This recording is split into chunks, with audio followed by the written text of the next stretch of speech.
الرحمن الرحیم کذبت قبلہم قوم نوح واصحاب الرس وثمود وعاد وفرعون واخوان لوط واصحاب الایکۃ وقوم تبع کل کذب الرسل فحق وعید افعینا بالخلق الاول بل هم فی لبس من خلق جدید۔ احباب ذی وقار، محترم سامعین و سامعات،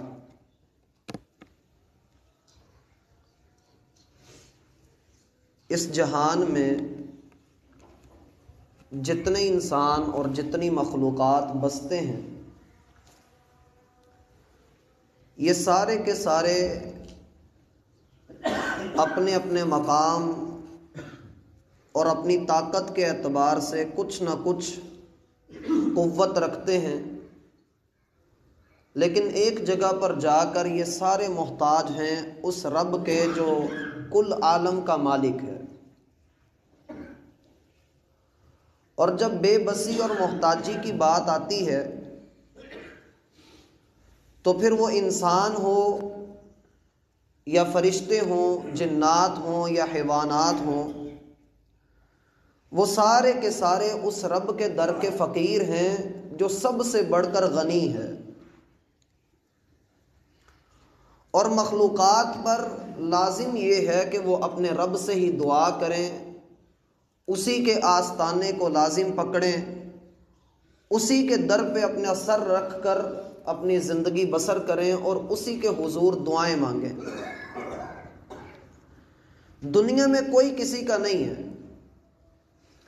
اس دنیا میں میں اور آپ اکیلے آئے ہیں اور اکیلے ہی ہم نے اس دنیا سے جانا ہے۔ جیسے میرے اوپر نمازیں فرض ہیں، آپ میری نمازیں نہیں ادا کر سکتے، اسی طرح سے میں آپ کی نمازیں نہیں ادا کر سکتا۔ جو اعمال آپ نے کیے ہیں ان کا جواب دہ میں نہیں ہوں، اور جو میرے اعمال ہیں ان کا جواب دنیا کے کسی اور انسان نے نہیں بلکہ میں نے ہی دینا ہے۔ تلک امۃ قد خلت لہا ما کسبت ولکم ما کسبتم۔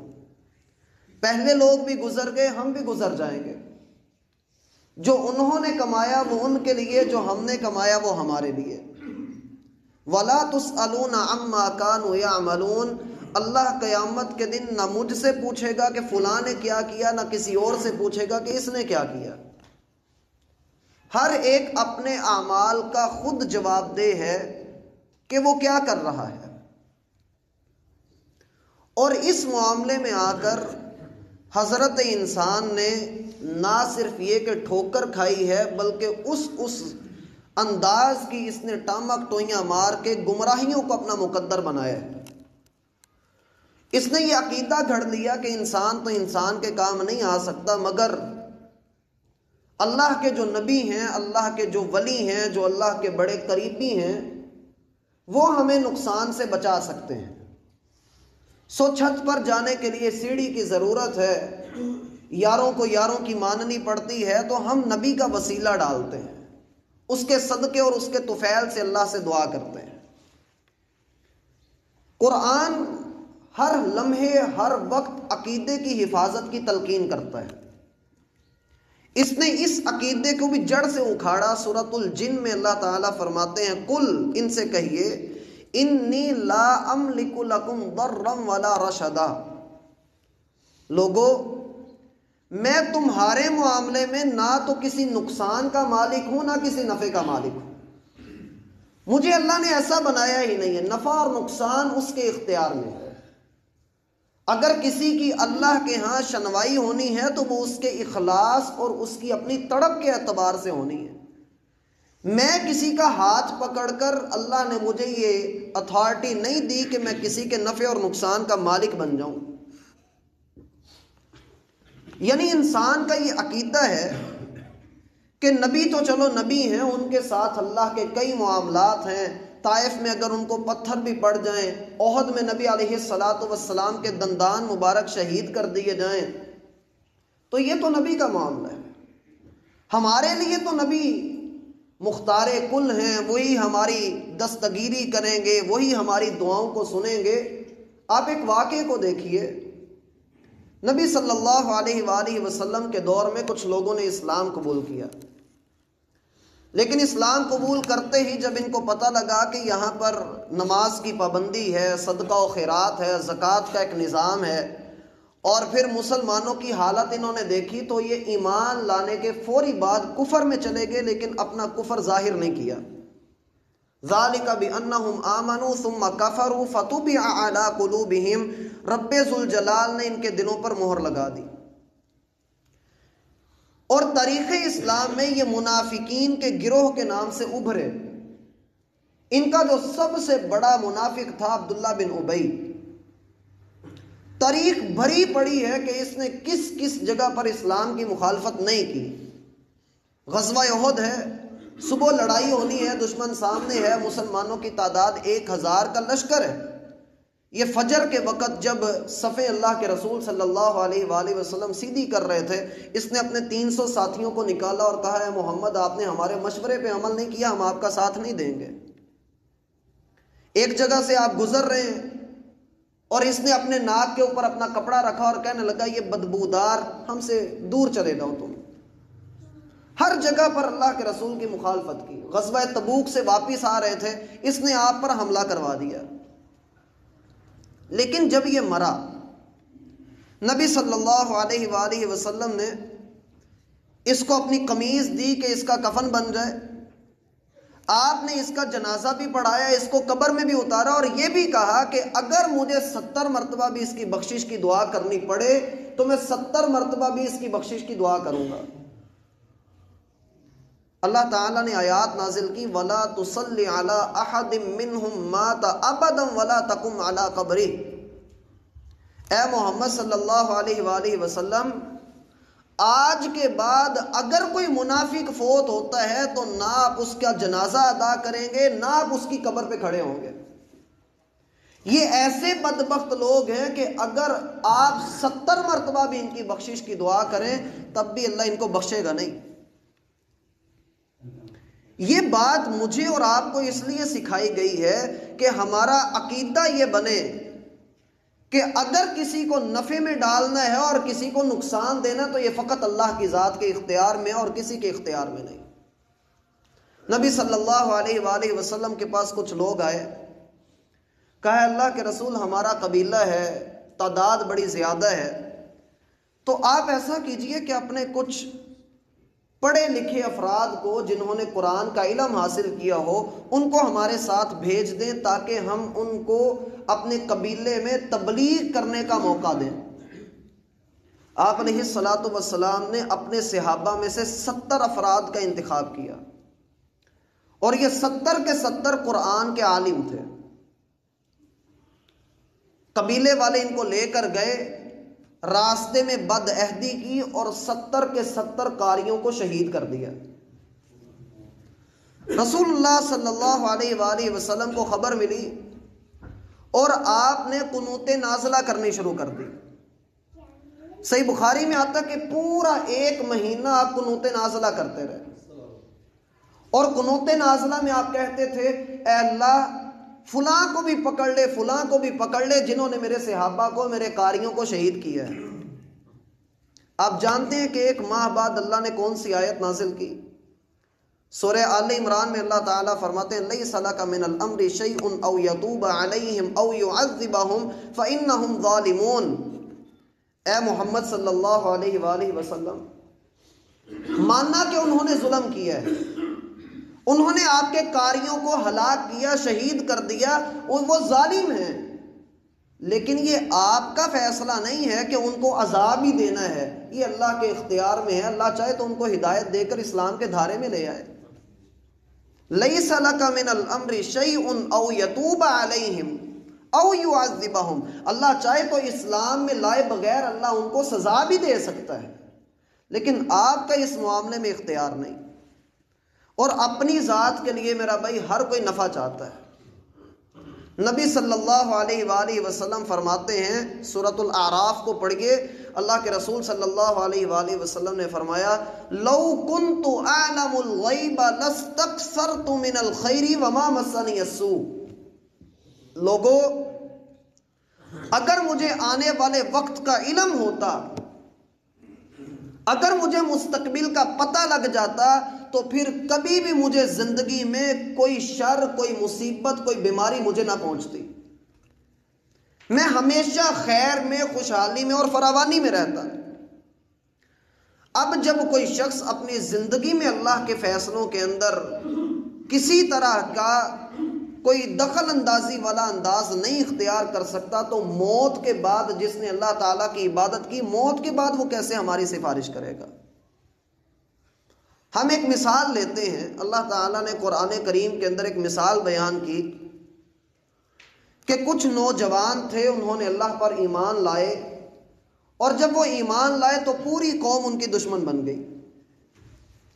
قوم کی دشمنی کی وجہ سے بادشاہ وقت کو ان کی شکایت لگی، بادشاہ کے پاس ان کا مقدمہ پیش ہوا۔ بادشاہ نے کہا کہ تم کس کی عبادت کرتے ہو؟ انہوں نے کہا ربنا رب السماوات والارض لن ندعو من دونہ الہا لقد قلنا اذا شططا، ہم اس رب کی عبادت کرتے ہیں جو زمین و آسمان کا رب ہے، ہم اس کے علاوہ کسی اور الہ کی عبادت نہیں کرتے۔ بادشاہ نے کسی مصلحت کے پیش نظر ان کے معاملے کو پوسٹ پون کر دیا کہ میں بعد میں ان کو دیکھوں گا۔ ان جوانوں نے موقع دیکھتے ہی یہ وہاں سے باہر نکلے اور ایک غار میں جا کر چھپ گئے۔ غار میں گئے تو اللہ تعالیٰ نے ان کے اوپر نیند طاری کر دی۔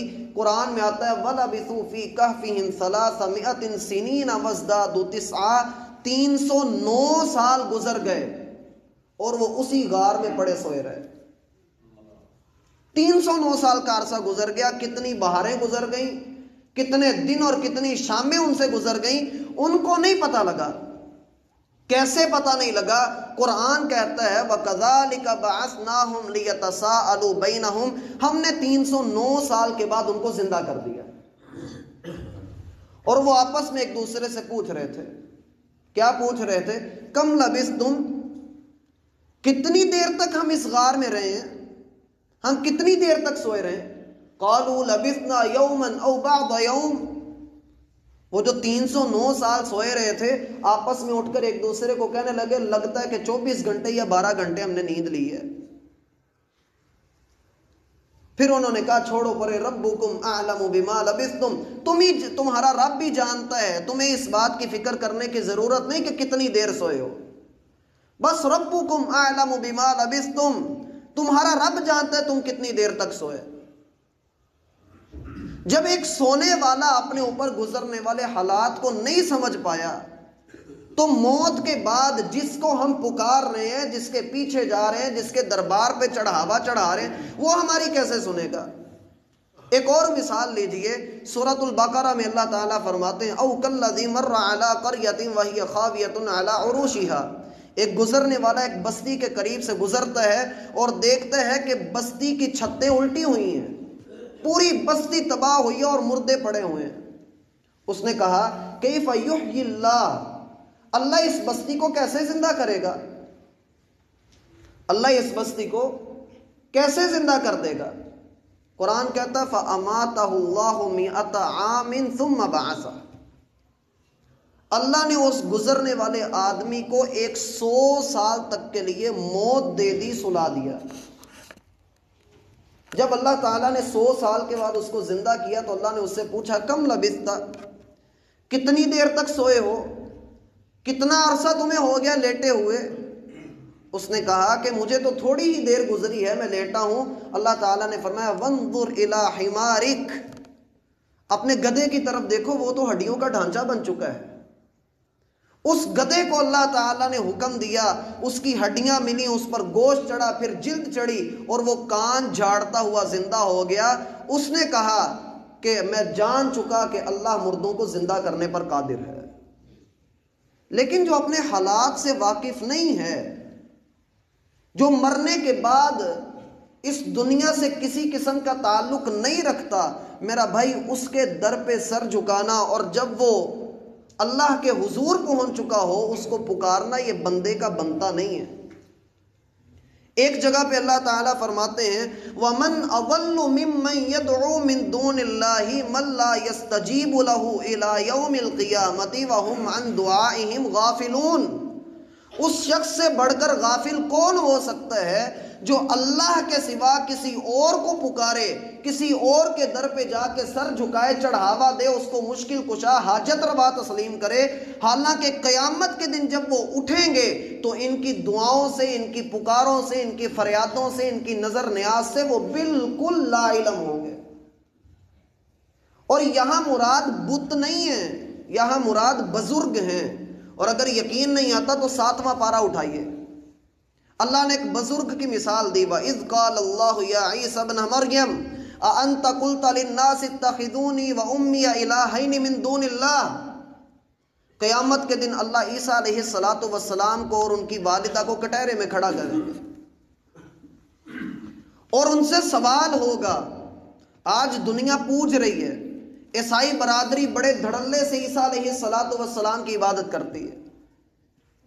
اللہ تعالیٰ پوچھیں گے اے عیسیٰ کیا آپ نے لوگوں کو حکم دیا تھا کہ لوگ مجھے چھوڑ کر آپ کی اور آپ کی ماں کی عبادت کرنا شروع کر دیں؟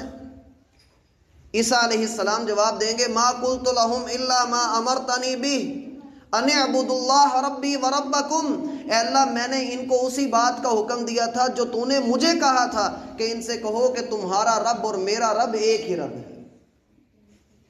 اے اللہ میں نے تو انہیں اسی بات کا حکم دیا تھا، لیکن میرے چلے جانے کے بعد تو ان کے قریب تھا، تجھے پتہ انہوں نے کیا کیا ہے۔ جب جرم واضح ہو جائے، ایک جگہ پہ اللہ تعالیٰ فرماتے ہیں اَيُشْرِكُونَ مَا لَا يَخْلُقُ شَيْئًا وَهُمْ يُخْلَقُونَ۔ لوگوں غور کرو کہ جس کو تم پکارتے ہو اسے بھی تو کسی نے پیدا کیا ہے، جو کسی شے کا مالک نہیں، تم اسے ہی اللہ کے برابر شریک کر دیتے ہو۔ قرآن ہمیں یہ بتاتا ہے کہ دنیا کے اندر جس نے یہ سائن بورڈ لگایا اور اس کے نیچے شرک کی دکان کھولی اور وسیلے کے نام کے اوپر لوگوں کی عزتیں، لوگوں کے ایمان اور لوگوں کی امانتوں کے اوپر ڈاکے ڈالے، ان لوگوں نے اللہ تعالیٰ کی دی ہوئی اس آیت کو کہ انتم الفقراء الی اللہ، لوگوں تم سارے اللہ کے در کے فقیر ہو، انہوں نے انسان کو انسانیت سے نکال کر اسے اللہ کے برابر کھڑا کیا۔ قرآن کریم کے اندر 9 مثالیں میں آپ کو دیتا ہوں جن نے اللہ کے کچھ محتاج بندوں نے اللہ کو پکارا۔ سب سے پہلا محتاج اس روئے زمین کے اوپر جب اتارا گیا، آدم علیہ السلام بڑے محتاج تھے، اس لیے کہ رب ناراض تھا، رب کے دیے ہوئے حکم سے پیچھے ہٹ گئے تھے، بھول ہو گئی تھی، پتہ نہیں لگا تھا، شرمندہ تھے۔ اللہ فرماتے ہیں فَتَلَقَّى آدَمُ مِن رَبِّهِ كَلِمَاتٍ فَتَابَ عَلَيْهِ، تیرے رب نے خود ہی آدم کو توبہ کے طریقے سکھائے، رب کو راضی کرنے کا طریقہ سکھایا۔ دنیا کہتی ہے جی انہوں نے آسمان کے اوپر لا الہ الا اللہ محمد الرسول اللہ لکھا دیکھا تھا، ایسی کوئی روایت قیامت تک ثابت نہیں ہے۔ قرآن کہتا ہے انہوں نے کہا ربنا ظلمنا انفسنا وان لم تغفر لنا وترحمنا لنکونن من الخاسرین، اے ہمارے رب ہم نے غلطی کی ہے، قصور ہمارا ہے، اب تیرے بندے ہیں، تو نے بخشا نہ اور تو نے رحم نہ کیا تو اللہ پھر تو ہم نقصان والوں میں ہو جائیں گے۔ اللہ نے ان کی توبہ کو قبول کیا ہے۔ اگلی مثال لیجیے یونس علیہ السلام کی۔ اللہ تعالیٰ کا اصول ہے کہ جب کوئی قوم نافرمانی کی حدیں پھلانگ جاتی ہے اللہ اس قوم کو تباہ کر دیتا ہے۔ یونس علیہ السلام کی قوم کا بھی یہی حال تھا۔ یونس علیہ السلام نے کہا کہ 3 دن تمہارے پاس ہیں، توبہ کر لو وگرنہ 3 دن کے اندر اندر تم پر عذاب آ جائے گا۔ اتنا کہا اور چلے گئے۔ یاد رکھیے کہ نبی کا کوئی بھی کام اللہ کی مرضی کے بغیر نہیں ہوتا، لیکن یہاں یونس علیہ السلام اللہ کی اجازت کے بغیر ہی بستی سے باہر نکل گئے، سمندر میں گئے۔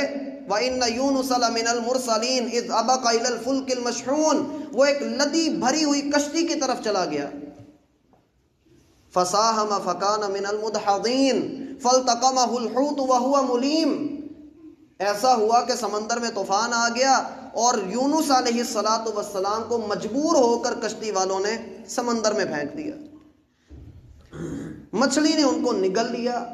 اب وہ ان اندھیروں میں جا کر کیا کہہ رہے ہیں؟ فنادا فی الظلمات اللہ الہ الا انت سبحانک انی کنت من الظالمین.